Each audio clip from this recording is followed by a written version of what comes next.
हाँ, तो जो थ्योरी थी, ये थ्योरी मैं जानबूझ के फिर बता दूं साथ में ले रहा हूँ, ताकि देखो न्यूमेरिकल के साथ में थ्योरी भी इजीली याद हो जाएगी और यहाँ से डेफिनेटली क्वेश्चन आना तय है।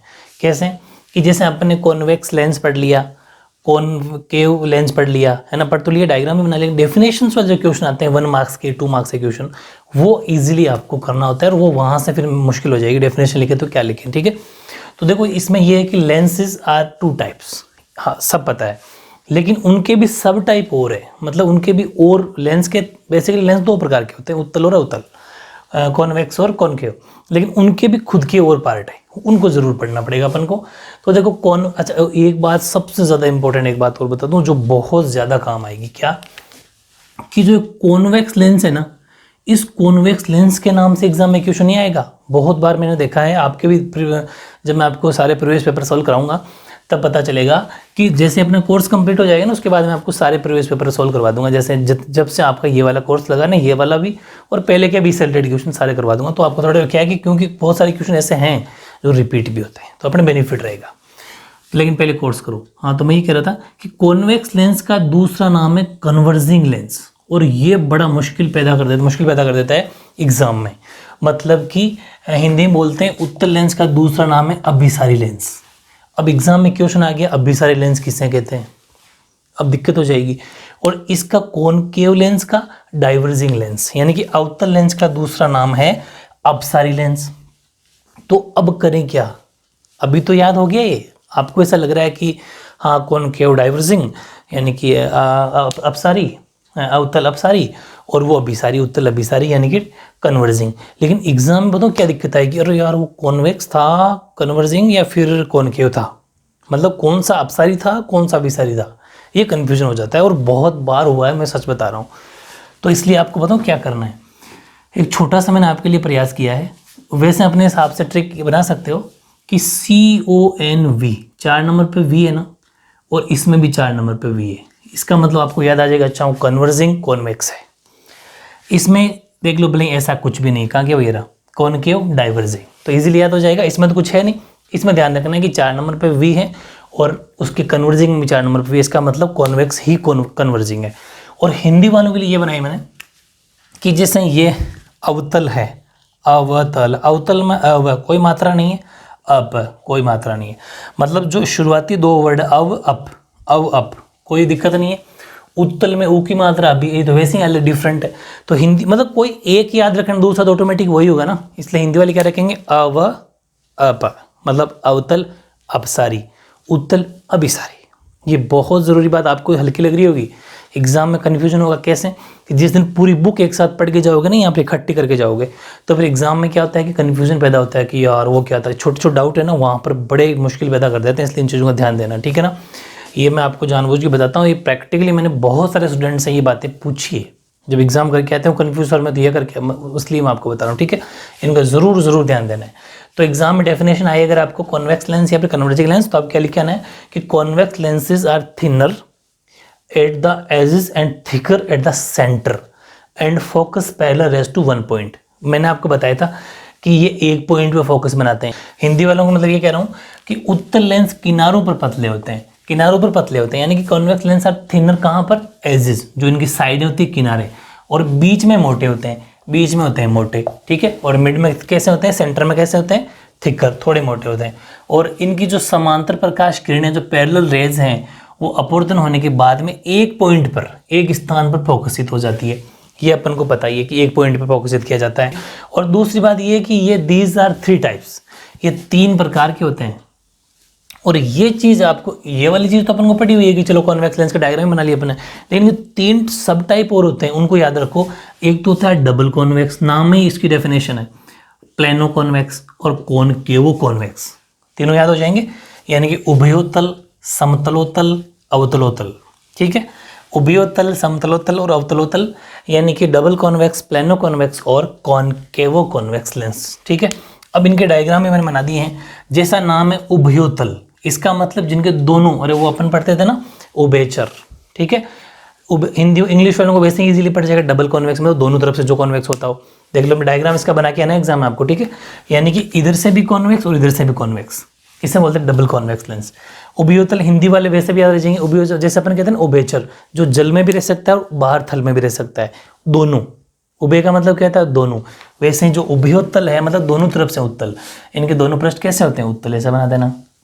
फिर समतलोत्तल, नाम से पता चला समतल हो, तो इनका एक पृष्ठ क्या होता है, उत्तल, और एक पृष्ठ होता है इनका एक पृष्ठ उत्तल है, एक पृष्ठ, ये रिपीट कर दिया मैंने, ठीक है, एक पृष्ठ उत्तल है, एक पृष्ठ समतल होता है, बस इतना सही है।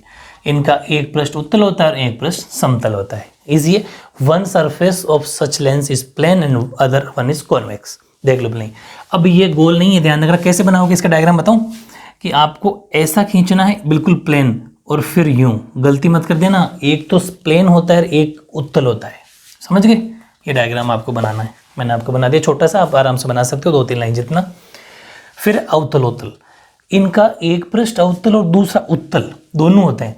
तो ये कैसे बनाना बताऊं, ऐसे चांद जैसा, अंदर से भी और बाहर से भी दोनों ऐसा बनाना है। समझ में आ गई ना। हाँ, इस चीज़ का थोड़ा सा ध्यान रखना। आप कंपास से, प्रकार से, या फिर छोटे मोटे डायग्राम तो ऐसे पेंसिल से बना सकते हो, उसे मार्क्स नहीं करते।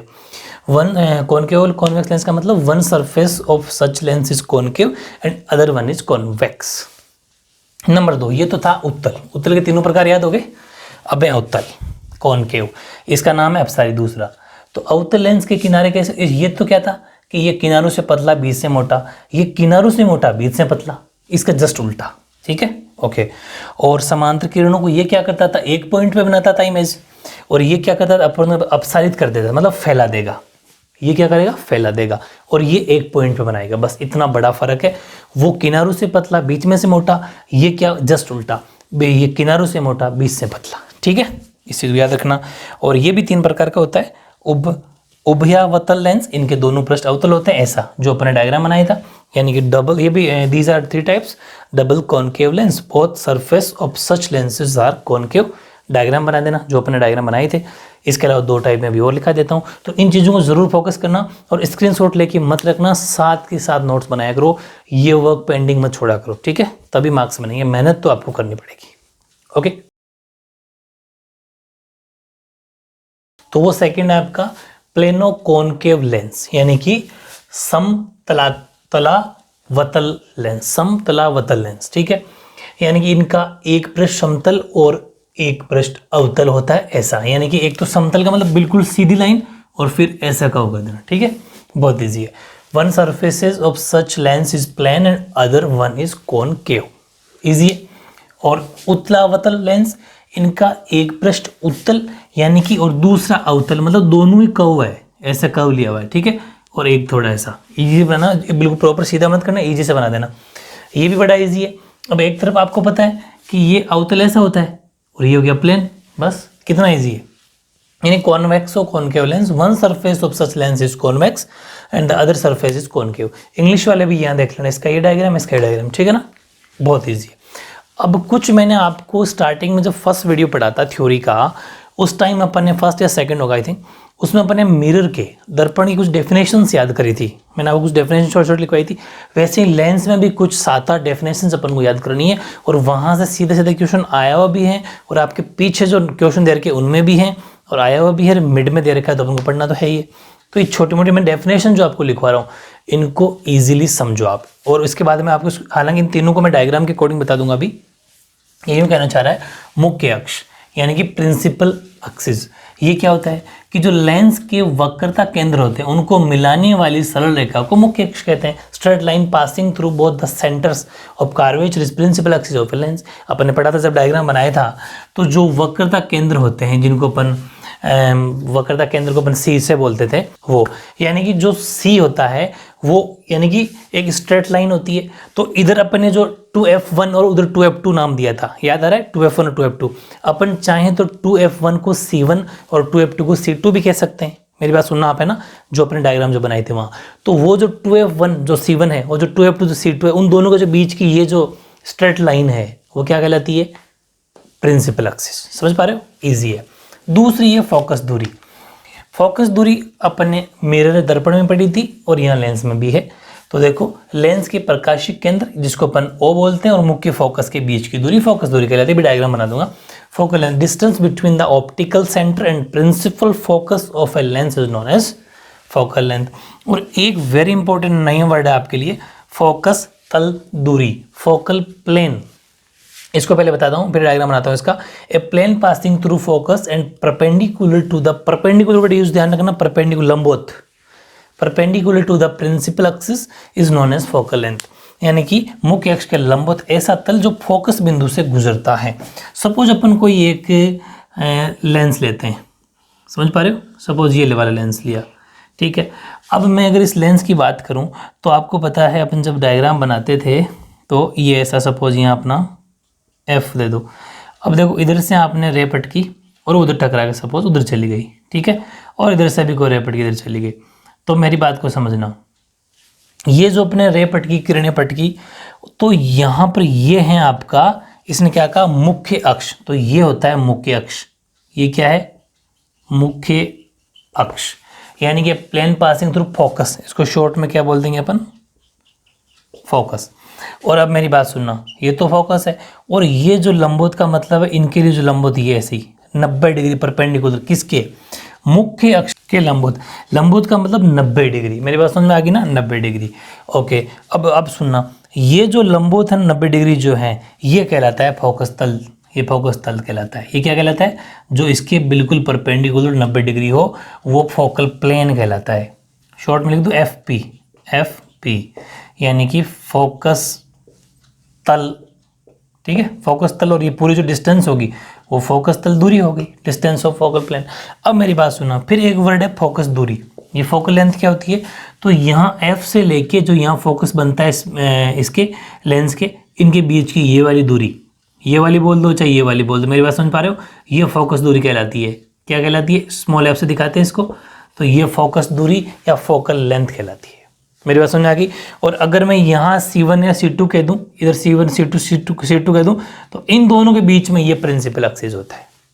तो बहुत ईजी है, आप चाहो तो एक छोटा सा डायग्राम भी इनके लिए बना के आ सकते हो, जिसके अंदर आप ये ऐसी दो एरो दिखा के और ये जो लाइन आप लंबवत परपेंडिकुलर खींची वो फोकल प्लेन दिखा सकते हो, ठीक है। तो छोटी मोटी डेफिनेशन 1 मार्क्स में आ जाती है, इनको अच्छे से पढ़ के जाना है। तो देखो थ्योरी प्लस न्यूमेरिकल साथ में चलते चलते 1-2 पार्ट इस चैप्टर के और बनेंगे और ये बहुत ही शानदार चैप्टर आपका कंप्लीट हो जाएगा, ठीक है। और फिजिक्स में हमेशा इंटरेस्ट के साथ पढ़ा करो, बहुत काम आएगी फ्यूचर में, ठीक है। अच्छी मेहनत करो, टारगेट 90+ का हमेशा याद रखो, ठीक है। मॉर्निंग में जल्दी उठ के आपको स्टडी करनी है, ठीक है, ओके। हाँ, तो आज अपने स्टार्ट करेंगे न्यूमेरिकल से। फिर बता दूं, अपने एग्जाम्पल वगैरह जितने भी न्यूमेरिकल है वो तो अपने कंप्लीट कर लिए। अब पीछे कुछ आपकी बुक में न्यूमेरिकल दे रखे हैं वो स्टार्ट कर देते हैं, ठीक है। तो मिरर से रिलेटेड सारे न्यूमेरिकल आज करवा दूंगा पीछे वाले। नेक्स्ट वीडियो में लेंस से रिलेटेड कर देंगे, फिर साथ में थोड़ी सी थ्योरी साथ में रहेगी। जैसे अभी मैं आपको थ्योरी करवाऊंगा लास्ट में, बहुत ज़्यादा इंपॉर्टेंट है, उसको साथ के साथ नोट करना है, ठीक है ना। ऐसा नहीं कि स्क्रीनशॉट लेके छोड़ दो, उसको साथ के साथ नोट करो, लर्न भी करना है, वहाँ से पक्का क्वेश्चन आएगा। तो चैप्टर बड़ा इजीली तैयार हो जाता है। ये जो मैं कॉम्बिनेशन बिठा रहा हूँ ना आपकी न्यूमेरिकल प्लस थ्योरी, इससे आपको इंटरेस्ट आ रहा होगा आई थिंक, क्योंकि बिकॉज एक साथ पूरी थ्योरी रहती है तो फिर लर्न नहीं होती, क्योंकि SST वगैरह में तो इंटरेस्ट आता है जब स्टोरी अपन सुनते हैं, बट इसमें थोड़ा ऐसा है, ठीक है। तो आपको न्यूमेरिकल प्लस थ्योरी को साथ में चलाना है, ठीक है। फर्स्ट न्यूमेरिकल है, एक अवतल दर्पण की फोकस दूरी 30 सेंटीमीटर है, ठीक है। तुरंत क्लिक कहाँ किया आपने, अवतल दर्पण पे क्लिक किया, यानी सबसे पहले आपने क्या चेक किया, मिरर कौन सा है, कॉनकेव है। फिर आपने क्लिक किया, फोकस दूरी 30 है, ठीक है, F30 है। तो मैंने आपको स्टार्टिंग बता दिया था क्या चीज़, कि कौन प्लस में अगर कौन माइनस में आएगा, ठीक है। तो एक तो स्टार्टिंग में हेडिंग लिख दिया करो, कॉनकेव मिरर अवतल दर्पण, ठीक है। और एक चीज़ ये लिखनी है हमें, इसके अंदर गिवन क्या है, फोकल लेंथ, यानी कि फोकस दूरी, ठीक है। और फोकस दूरी को दिखाया जाता है F से। और मैंने आपको एक चीज़ बता दी थी कि अवतल दर्पण के अंदर, कॉनकेव मिरर के अंदर F भी नेगेटिव माइनस, U भी नेगेटिव माइनस और V भी माइनस, तीनों माइनस होते हैं। तो F की वैल्यू कितनी है, 30, बट किस में आ जाएगी, -30 सेंटीमीटर। देन एक बिंदु 40 सेंटीमीटर पर रखा है। तो अब मेरी बात सुनो, उसने क्या कहा, an object is placed at 40 centimetre. अब इंग्लिश वालों को तो तुरंत क्लिक कर गया माइंड, ये ऑब्जेक्ट है, इसका मतलब ये ऑब्जेक्ट डिस्टेंस है। और हिंदी वालों के लिए ये बेनिफिट है, उसने कहा कि एक बिंदु 40 सेंटीमीटर पर रखा है, तो सीधी सी बात है वो 40 सेंटीमीटर दूर है कहीं पर, तो मतलब वो बिंब की दूरी है। और फिर भी यहाँ पर ये पता नहीं चल पाया आपको देखो मैं फिर जोर दे के कह रहा हूँ, अभी आप क्या करते हो कि सीधा सोल्यूशन उतार के छोड़ देते हो। समझना है बातों को, वरना ये फिजिक्स से आपको पता चल जाएगा एग्जाम में, कन्फ्यूजन हो जाता है। ठीक है, तो ये पता चलना चाहिए ये बिंब दूरी है, मतलब ऑब्जेक्ट डिस्टेंस है, या फिर प्रतिबिंब दूरी है, इमेज डिस्टेंस है। तो आपको मैं इजी ट्रिक बता दूं, अगर बिंब दूरी होगी तो प्रतिबिंब पूछेगा, मतलब ऑब्जेक्ट अगर देगा तो इमेज डिस्टेंस पूछेगा। अब देखो यहाँ उसने प्रतिबिंब पूछ लिया कि प्रतिबिंब की स्थिति बताओ, और मैंने कहा था स्थिति का मतलब प्रतिबिंब के आंसर वी निकालना है हमें। इसका मतलब प्रतिबिंब पूछ रहा है तो क्या देगा, फिर बिंब दिया है उसने। इसका मतलब ये वाली जो डिस्टेंस है वो बिंब डिस्टेंस है, मतलब ये ऑब्जेक्ट डिस्टेंस है। वरना कुछ क्या करो, पेपर दोनों लैंग्वेज में होता है। यही तो मैं कहता हूँ, अपने इस चैनल का कितना बेनिफिट है आपको पता है, मैं दोनों लैंग्वेज में करवाता हूँ, कोई सा भी चैनल दोनों लैंग्वेज में नहीं करवाता। ये बहुत बड़ी बात है, ऑथेंटिक, ये मेरी बातें आपकी बहुत काम आएगी। दोनों लैंग्वेज का करवाना, आपको पता चलेगा कि वाकई आगे फ्यूचर में कितना काम आती है दोनों भाषाएं, क्योंकि दोनों भाषाएं, दोनों लैंग्वेज आपको सीखनी पड़ेगी। जितने भी बड़े कॉम्पिटिटिव एग्जाम हैं उनमें दोनों लैंग्वेज आती है, दोनों लैंग्वेज अलग अलग पेपर होते हैं, समझ पा रहे हो? इसलिए अच्छी मेहनत करो। दूसरी, मैं हर न्यूमेरिकल प्रैक्टिकली ऐसे सोल्व करके बताता हूँ, बोर्ड नहीं भरता कि बोर्ड भर दिया उतार लो। तो इससे बेटर आप गाइड ले आओ ना, जो बोर्ड भरे हुए को बच्चे उतार रहे हैं ना, उनको मैं कहता हूँ गाइड ले आओ, बस आपका कल्याण हो जाएगा। कोई मतलब नहीं है उसका, मैथ्स को भी बोर्ड भर के पढ़ा दिया और उंगली बच्चे मतलब नहीं है उसका। ठीक है, इन चीज़ों को, मेरी बातों में फोकस करना, आपको मेरी मेहनत का आपको डबल फायदा लेना है। तो f -30 सेंटीमीटर है और 40 सेंटीमीटर के ऊपर क्या रखा है, बिंब। इसका मतलब ये ऑब्जेक्ट डिस्टेंस है। ठीक है, ऑब्जेक्ट डिस्टेंस यानी कि बिंब दूरी, जिसको अपन u से दिखाते हैं, और वो हो जाएगी 40 सेंटीमीटर। u तो वैसे ही सब में नेगेटिव होता है, माइनस होता है। ठीक है, और हमें निकालनी है इमेज डिस्टेंस। ठीक है ना, इमेज डिस्टेंस यानी कि प्रतिबिंब की दूरी, जिसको अपन v से दिखाते हैं क्वेश्चन मार्क। एक चीज उसने और पूछी कि आवर्धन भी ज्ञात करो, यानी कि image and also get magnification. तो अपन को मैग्निफिकेशन भी निकालना है। मैग्निफिकेशन का मतलब आवर्धन। आवर्धन को किससे दिखाते हैं, m से, तो m भी अपन को निकालना है। ठीक है, चलो अब हम, ये दर्पण है तो दर्पण फॉर्मूला लगाएंगे। मिरर है ना, ये मिरर का मिरर फॉर्मूला, तो अकॉर्डिंग टू मिरर फॉर्मूला। ठीक है, मिरर फॉर्मूला का मतलब दर्पण सूत्र। दर्पण सूत्र के अनुसार, और दर्पण सूत्र क्या आता है, 1/v प्लस, मैंने कहा लेंस में तो माइनस और इसमें प्लस, बाकी तो बहुत ईजी है। 1/v तो है नहीं, ठीक है, प्लस 1/u कितना है, -40, 1/f कितना है, -30। ठीक है, इसके बाद में v को तो इधर रहने दो और 1 मिनट के लिए पहले सॉल्व करो। ये प्लस और माइनस हो जाता है माइनस। सोल्यूशन अच्छे से करना, ये स्टेप लिख के आनी है आपको जो मैं लिख रहा हूँ। इसके बाद में नेक्स्ट स्टेप में आपको करना है 1/v, और ये 1 जो -30, इसको तो एज इट इज रहने दो, इस 1/40 उधर भेज दो, तो 1/40 हो जाएगा प्लस का, बिकॉज इसके बीच माइनस का साइन है ना, उधर जाके प्लस हो जाएगा। तो 1/v इक्वल्स टू एलसीएम ले लो, 120 आ जाएगा। ठीक है, 30 और 20 का 120। यहाँ प्लस माइनस कोई सा भी हो, यहाँ कभी प्लस माइनस नहीं लगाना, ये मैं छोटी छोटी बातें बता रहा हूँ, ये बड़ी इशू है आपके, अभी देखना। तो 30 का इसमें 4 बार चला गया, लेकिन माइनस था इसलिए माइनस का लग गया।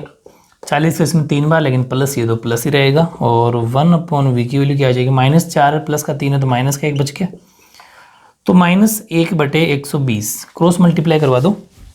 तो इसको इससे किया तो v को जब -1 से किया तो -v, और 120 एज इट इज, यानी कि आप चाहते तो लिख सकते हो v इक्वल्स टू -120 सेंटीमीटर। मैंने आपको पहले बता दिया था कि ये वाला साइन v पर लग जाता है, तो v की वैल्यू कितनी आएगी, -120 सेंटीमीटर। चलो एक आंसर तो अपना आ गया, कौन सा, v।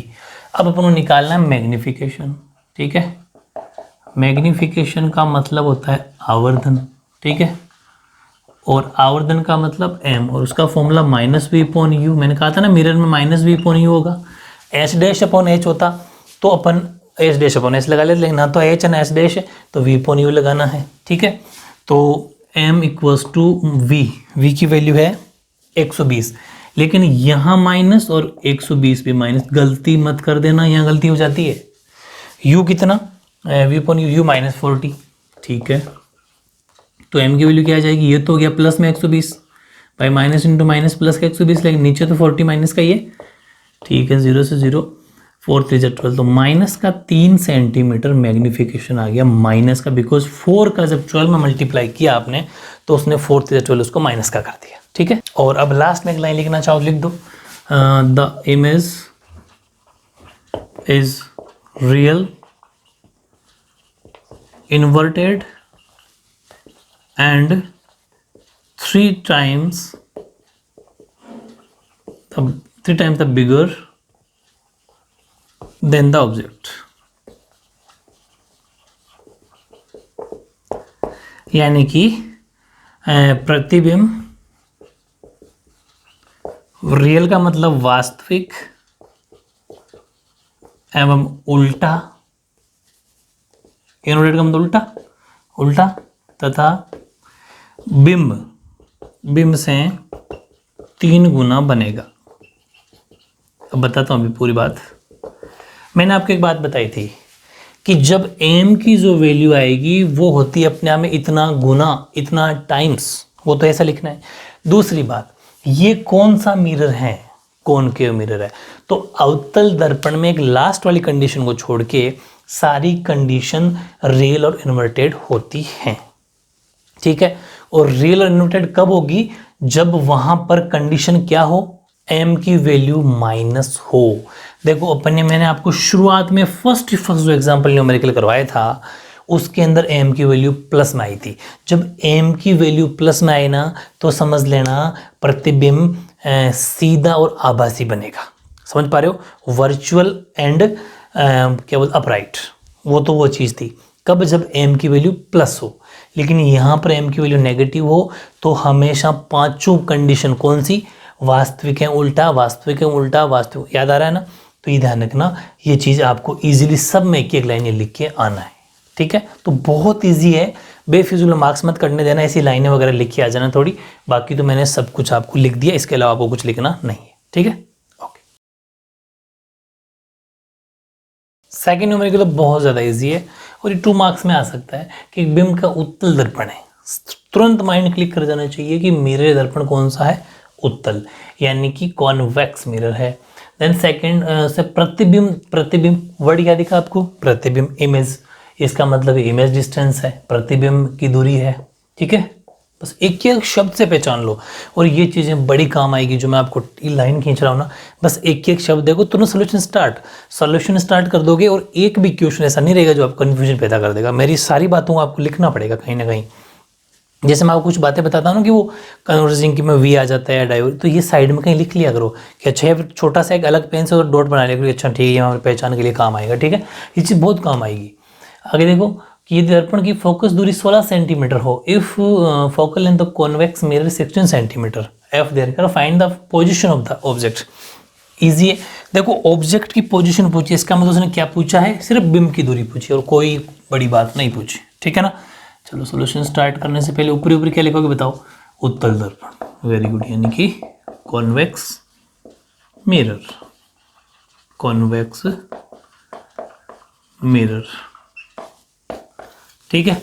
अब चलो हमारे पास क्या क्या है, एक तो है 8 सेंटीमीटर इमेज डिस्टेंस, यानी कि इमेज डिस्टेंस, प्रतिबिंब दूरी, प्रतिबिंब दूरी को दिखाते हैं v से और वो है 8 सेंटीमीटर। फिर बता दूं दर्पण कौन सा है, दर्पण है उत्तल, तो v प्लस में आएगा, f प्लस में आएगा, u तो सब में माइनस, ये जरूर ध्यान रखना, v किस में आएगा, प्लस में। सेकंड बात कौन सी दे रखी है, उसने कहा कि फोकस दूरी 16 है, ठीक है, फोकल लेंथ यानी कि फोकस दूरी, फोकस दूरी को दिखाते हैं f से, वो है 16, तो वो भी प्लस में। और हमें फिर क्या पूछेगा, 2 देके तीसरी चीज पूछेगा, तीसरी चीज क्या है, ऑब्जेक्ट डिस्टेंस या फिर पोजीशन भी बोल सकते हो। तो ऑब्जेक्ट डिस्टेंस का मतलब हो गया बिंब की दूरी या फिर बिंब दूरी, जिसको अपन u से डिनोट करते हैं और वो आ जाएगी, पता नहीं आएगी जो आ जाएगी। अब अपन लिखेंगे अकॉर्डिंग टू मिरर फॉर्मूला, ठीक है। मिरर फॉर्मूला का मतलब दर्पण सूत्र के अनुसार, दर्पण सूत्र है 1/v plus 1/u to 1/f। ठीक है, 1/v की वैल्यू कितनी है 8 प्लस 1/u की वैल्यू नहीं पता इक्वल्स टू 1/f। क्या करना है, सॉरी f की तो है ना अपने पास, 1/f की वैल्यू कितनी है 16। अब क्या करना है 1/u को अपनी जगह रखो, 1/16 अपनी जगह रखो, 1/8 को जब उधर भेजेंगे तो साइन हो जाएगा चेंज। तो 1/u इक्वल्स टू एलसीएम तो 16 आएंगे, तो 1 और 2। इसके बाद देखो 1/u इक्वल्स टू -2 है, 1 है तो माइनस का 1 बचेगा, इजी है ना। और अपॉन 16 क्रॉस मल्टीप्लाई करवा के लिखना है, u को -1 से तो -u और ये 16, या फिर इसको लिख सकते हो u इक्वल्स टू -16 सेंटीमीटर। उसने क्या पूछा था कि इसकी क्या निकालो object distance, therefore the object distance is -16 centimetre. अतः बिंब की दूरी बराबर -16 सेंटीमीटर। तो बहुत इजी है, मुश्किल कुछ भी नहीं है, आपको इजीली समझना है जैसा मैं आपको बता रहा हूँ। ठीक है, ओके। ऐसे ये न्यूमेरिकल देखो, वैसे मुझे लग रहा है कि मैंने इतना परफेक्ट तरीके से आई थिंक आपको मैं न्यूमेरिकल करवा दिया, तो अब आपको न्यूमेरिकल में तो मेरे हिसाब से कोई दिक्कत नहीं आएगी ना। फिर भी देखो जैसे ही चैप्टर कंप्लीट होगा ना, फिर मैं आपको टेस्ट प्रोवाइड कराऊंगा, उसमें मेरे मन से कुछ और एग्जाम्पल जो एग्जाम में आए हुए न्यूमेरिकल्स हैं वो और आपको डाल दूंगा, उनकी प्रैक्टिस करना अच्छे से। ठीक है, चिंता मत करो, बहुत कुछ कराने वाला हूँ। एक बार कोर्स हो जाने दो, उसके बाद में मैं मॉडल पेपर बनाऊंगा, आपके चलते ही टेस्ट लिया करूँगा, बहुत शानदार तैयारी हो जाएगी। बस जैसा मैं कहता जा रहा हूँ ना वैसा आपको करते रहना है। ठीक है, कुछ महान मूर्तियाँ अभी भी ऐसी हैं जो कहती है हमें सुबह नहीं उठा जाता हमसे, तो फिर आप भुगतो अपना। ठीक है, दूसरी बात ये भी कह रहे हैं वो, कुछ तो बच्चे ये कहते हैं कि मैं फला गेम खेलता हूँ, मुझसे गेम खेले में नहीं रह जाता। तो भाई तू गेम खेल ले, फिर तू गेम का इतना गुलाम हो गया क्या बावड़े? क्या मिलेगा गेम खेलने से, बताना मुझे। मोबाइल में गेम खेलने से कुछ मिलना है कि टाइम वेस्ट है, कंप्लीटली टाइम वेस्ट है, कुछ भी नहीं है। जो बच्चा अपने फ्यूचर के लिए कुछ नहीं कर सकता, मुझे नहीं लगता वो क्या करेगा। अब तुम किस लिए कर रहे हो, हम सब किस लिए कर रहे हैं, अपने फ्यूचर के लिए कर रहे हैं, अपना भविष्य अपन खुद को बनाना है, एक अच्छी लाइफ बनाओ। अब बनने के लिए हमेशा बहुत ज़्यादा मेहनत करनी पड़ेगी, ठीक है ना। आपको रातें जगना पड़ेगी, दिन में कम सोना पड़ेगा, ये सब बातें मतलब इस चीज़ को करना ही पड़ेगा। कुछ ऐशो आराम को त्यागना पड़ेगा, तब जाके आगे ऐशो आराम मिलेगा। इस बात का ध्यान रखना। अभी सो रहे हो, रेस्ट कर रहे हो, तो फिर आगे बहुत ज़्यादा मुश्किल हो जाने वाली है। आपको पता है किस लेवल का कंपटीशन हो गया आजकल, हर चीज़ में। आप कोई सा भी डी ग्रेड का भी एग्ज़ाम का कोई फॉर्म फिल कर दो, ज़बरदस्त कंपटीशन है। और एक एक साल जब जाती है, लाखों स्टूडेंट बढ़ जाते हैं। आपको पता है हर साल पता नहीं कितने लाख स्टूडेंट पास होके कोई ग्रेजुएशन कर लेते हैं, कोई 12th कर लेते हैं, हर एग्ज़ाम के लिए अपीयर हो जाते हैं। वो उतनी संख्या और बढ़ जाती है। और आजकल की जनरेशन में और ज़्यादा टैलेंट है, आपसे छोटे बच्चे आपसे ज़्यादा टैलेंटेड निकलेंगे, देखना आप। तो कंपटीशन को किस लेवल तक लेके जाएंगे, इसलिए इसके लिए पहले से ही प्रिपेयर रहो, और कुछ सालों के बाद में जैसे ही कोई वैकेंसी आए और अपन को रेडी रहना है। अभी जैसे आप 12th के बाद में आप फॉर्म फिल कर दोगे, एग्ज़ाम की तैयारी करोगे, तो आपको 2 ही तो साल बची है, 11th 12th, उसको अभी से बेस तैयार करो। हर कोई एग्ज़ाम में 10th लेवल के क्वेश्चंस, 10th लेवल के सारे सब्जेक्ट बहुत काम आते हैं, इसलिए अच्छे से पढ़ो जैसा मैं आपको कह रहा हूँ। ठीक है, इंटरेस्ट लिया करो। जैसे ये एक अवतल दर्पण है, माइंड को तुरंत क्लिक करवाना है कि दर्पण कौन सा है, अवतल, यानी कि कॉनकेव मिरर। ठीक है, फिर उसकी फोकस दूरी कितनी है 30। चलो स्टार्ट ही कर देते हैं ना। ठीक है, सोल्यूशन स्टार्ट करने से पहले आपको ऊपर हेडिंग क्या लिखनी है, हमेशा वो लिखना है जो दर्पण हो। ठीक है, अवतल दर्पण है तो अवतल दर्पण, यानी कि कॉनकेव मिरर, ये आपको यहाँ पर स्टार्टिंग में लिखनी है। इसके बाद आपको क्या लिखना है, फोकस दूरी। तो देखो फोकस दूरी का मतलब फोकल लेंथ, यानी कि फोकस दूरी। और फोकस दूरी एक बात बताओ, जिसको अपन एफ से दिखाते हैं, प्लस में आएगी माइनस में, माइनस में आएगी, क्योंकि दर्पण कौन सा है, मिरर कौन सा है, अवतल कॉनकेव। तो कितनी आ जाएगी 30 सेंटीमीटर, लेकिन माइनस में। फिर है बिंब 20 सेंटीमीटर, यानी कि ऑब्जेक्ट, तो तुरंत माइंड क्लिक कर गया ये तो ऑब्जेक्ट डिस्टेंस है। ठीक है, तो ऑब्जेक्ट डिस्टेंस कितनी हो जाएगी, यानी कि आपकी बिंब दूरी बिंब दूरी को अपन दिखाते हैं u से, और u क्या हो जाएगा, u है आपका 20, तो माइनस का 20 क्योंकि u तो सब में माइनस होता है। और फिर निकालना है प्रतिबिंब, और फिर निकालना है प्रतिबिंब की स्थिति और स्वरूप, यानी कि इमेज पोजीशन और इसका नेचर। नेचर जब भी देखो, मैं 2-3 बातें बताऊँ आपको। नेचर पूछे तो आपको मैग्नीफिकेशन निकालना है, और इमेज की पोजीशन पूछे तो v निकालना है, ऑब्जेक्ट की पोजीशन पूछे तो u निकालना है। ठीक है, यानी कि अगर प्रतिबिंब की स्वरूप पूछे, प्रतिबिंब की स्थिति पूछे, सॉरी प्रतिबिंब की स्थिति किसी की भी पूछो, चाहे बिंब की पूछो प्रतिबिंब की पूछो, तब तो v या u निकालना है। लेकिन जब स्वरूप पूछे तब आपको आवर्धन निकालना है। बात पर जोर दे के कह रहा हूँ मैं आपको, जहां पर 2 पेज छोड़े तो वहां लिख लो कि स्वरूप पूछेगा यानी कि नेचर पूछेगा तो मैग्निफिकेशन यानी कि आवर्धन निकालना है। बाकी आप जानो, ये 2 बातें लिख ली। तीसरी बात हमें निकालनी है, एक तो इमेज डिस्टेंस। ठीक है, इमेज डिस्टेंस का मतलब प्रतिबिंब की दूरी, और प्रतिबिंब की दूरी को किससे दिखाते हैं अपन, v से। v हमें निकालना है, और फिर उसने स्वरूप की बात की तो अपन को मैग्नीफिकेशन में निकालना है। ठीक है, मैग्नीफिकेशन का मतलब आवर्धन, तो आवर्धन भी अपन को निकालना है। चलो फिर एक एक स्टार्ट करते हैं। दर्पण सूत्र लगाएंगे क्योंकि दर्पण है, यानी मिरर फॉर्मूला। तो अकॉर्डिंग टू मिरर फॉर्मूला,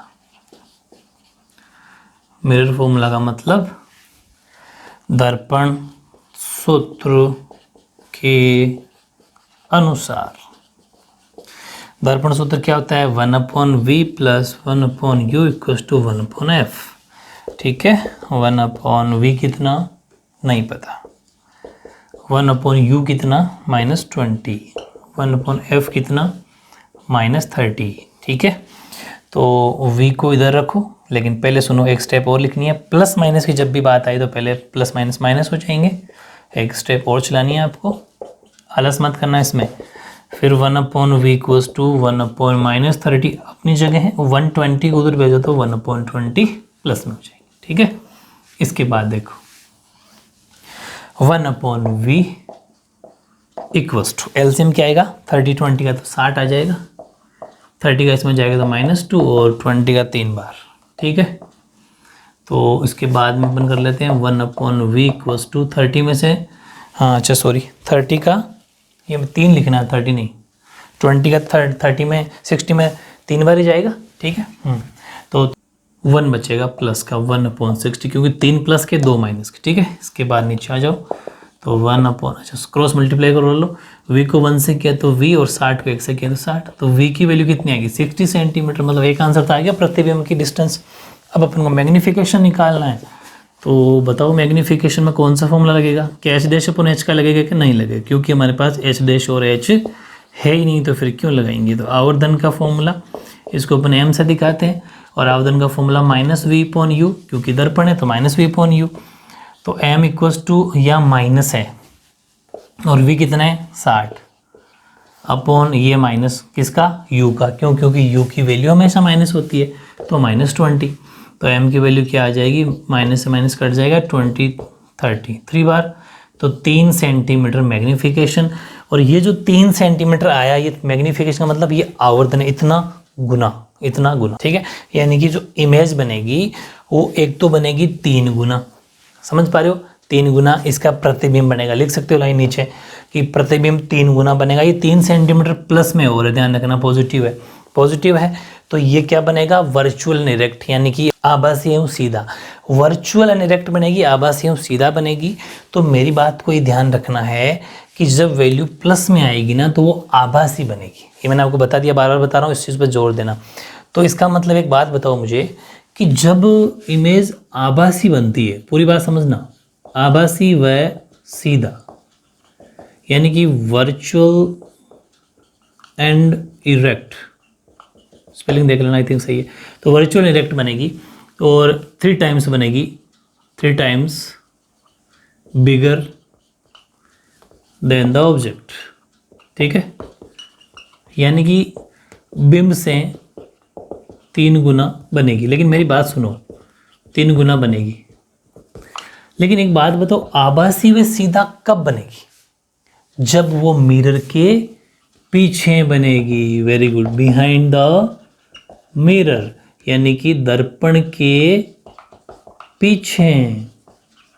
दर्पण के पीछे क्यों बनेगी? क्योंकि वैल्यू प्लस में है, आभासी और सीधा बनेगी। आभासी और सीधा वर्चुअल इरेक्ट तो सिर्फ और सिर्फ अवतल दर्पण में, कॉन्वेक्स मिरर में लास्ट वाली कंडीशन है। याद करो टेबल को, लास्ट वाला जो डायग्राम बनाया था उसमें बनेगी। जो वर्चुअल इरेक्ट होगी यानी आभासी व सीधा होगी। तो ये बहुत ईजी है, एक लाइन नीचे की लिखना कि जो इमेज बनेगी वो वर्चुअल एंड इरेक्ट बनेगी, आभासी और सीधा बनेगी, बिहाइंड द मिरर दर्पण के पीछे बनेगी और 3 गुना बनेगी। इजी है ना। और अगर यही वैल्यू माइनस की होती तो उन 5 कंडीशन में से आएगा। ठीक है, तो बहुत इजी है अगर मेरी बात को सोच के करोगे। फिजिक्स में थोड़ा सोच समझ के तो अपन को करना पड़ेगा। तो इस तरीके से बहुत टॉप लेवल के अपने एग्जाम्पल ले लिए। अब मैं आपको कुछ ले रहा हूँ थ्योरी, जो सीधी सीधी 1 मार्क्स में पूछी गई है, पूछी जाती भी हैं और पूछी जाएगी भी। इसलिए उनको साथ के साथ आपको नोट करना है और साथ के साथ आपको लर्न भी करना है। ठीक है, ओके।